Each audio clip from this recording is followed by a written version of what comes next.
Hey there, and welcome to The Explainer. Today, we are diving into an idea that is so simple, but it has totally revolutionized everything from classrooms to boardrooms. We're talking about mindset, and it all comes from the groundbreaking work of psychologist Carol Dweck. So let me ask you something that gets right to the heart of what makes us tick.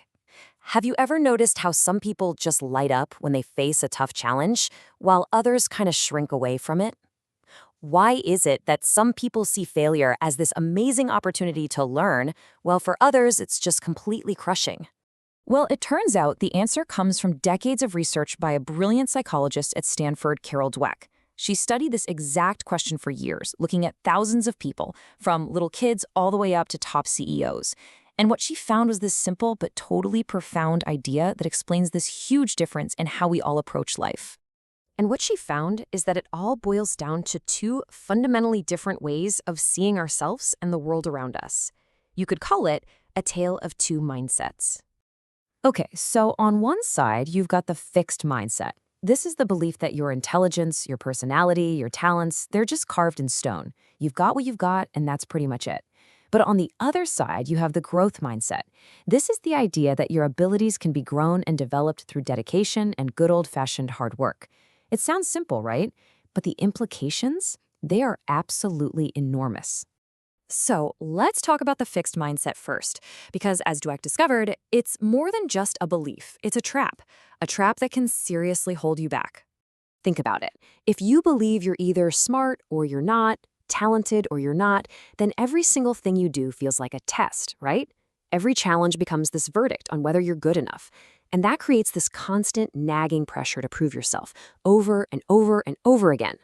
And this way of thinking, well, it leads to some really predictable behaviors. You start avoiding challenges because, hey, what if you fail and everyone sees you're not as smart as they thought? Effort starts to feel like a bad thing. I mean, if you were really a natural, it should be easy, right? You ignore helpful feedback because it feels like a personal attack. And seeing other people succeed, it just makes you feel worse about yourself. It's basically a recipe for staying stuck. Okay, so if that's the trap, how in the world do you get out? Well, Dweck found the key, and you're not going to believe it. It comes down to just two little words. The clue actually came from this amazing study she did with 10-year-olds. She gave them puzzles that were way too hard for them. And some kids, well, they were just devastated by failing. But others, they had this shocking reaction. One kid literally yelled out, "I love a challenge!" And another said this, "I was hoping this would be informative." For them, it wasn't about failure. It was just part of the learning process. And hey, this isn't just some abstract theory. They took this idea to a real school where the students were really struggling, especially with math. The common thinking was just, oh, these kids can't learn. But by introducing one tiny shift in perspective, the results were absolutely staggering. So what was the big idea? This, not yet. Instead of getting a grade of fail, students were given a grade of not yet. You haven't mastered this concept yet. You haven't solved this problem yet. It completely reframed failure. It wasn't a dead end anymore. It was just a stop on a longer journey. It showed them that they were on a learning curve, and that put them right back in the driver's seat. Now, the power of this idea goes way beyond the classroom. It's literally shaped the careers of some of the most legendary people out there. Let's just look at a couple of huge examples from the world of sports. I mean, take Michael Jordan. We think of him as the greatest of all time, but he wasn't just born that way. In fact, he was famously cut from his high school varsity team. He was totally heartbroken. But instead of just deciding he didn't have the talent, he embraced effort. He was the first person at the gym every single morning, practicing for hours before school.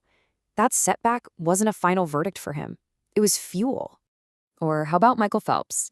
You know, as a kid, he couldn't sit still. His coaches said he was disruptive, that he couldn't focus during practice. If you had a fixed mindset, you might think a diagnosis like that defines your limits for life. But he and his coach, they went all in on a growth mindset.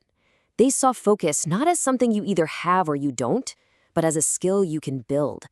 Phelps became a machine, practicing 365 days a year. And the result? This number, 25. 25 Olympic gold medals. He flat out refused to let his early struggles define what was possible for him. Okay, so this all sounds amazing, right? But the real question is, how do you actually do it? How do you build this mindset for yourself? Let's get into the nitty-gritty, the practical steps. Well, Dweck gives us a really clear three-step process. First, you just have to start noticing that voice in your head. You know the one that says, "What if you fail?" or "This is too hard, just give up." That's your fixed mindset talking. The second step is to realize, hey, I don't have to listen to that. I have a choice here.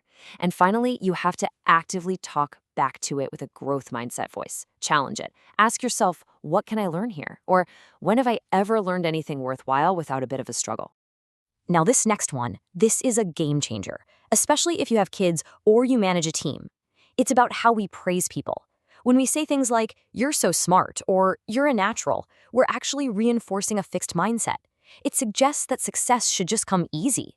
But if we praise the process, the effort, the strategies they use, their persistence, then we build a growth mindset. We're teaching that the road to success is paved with hard work. You know, the words we use are just so powerful. Check out this simple switch. Saying "I can't" feels so permanent, like a final judgment. But what if you said "I presently struggle with"? See the difference? That's a temporary state. It means that with a little more time and effort, you can and you will figure it out. It's putting the power of "not yet" right into your everyday vocabulary. So that's what I want to leave you with today. I want you to really think about this. What's that one challenge you've been avoiding? That skill you secretly believe is just out of your reach? Take a second and just try to reframe it. What is one thing you believe you can't do yet? Answering that question might just change everything.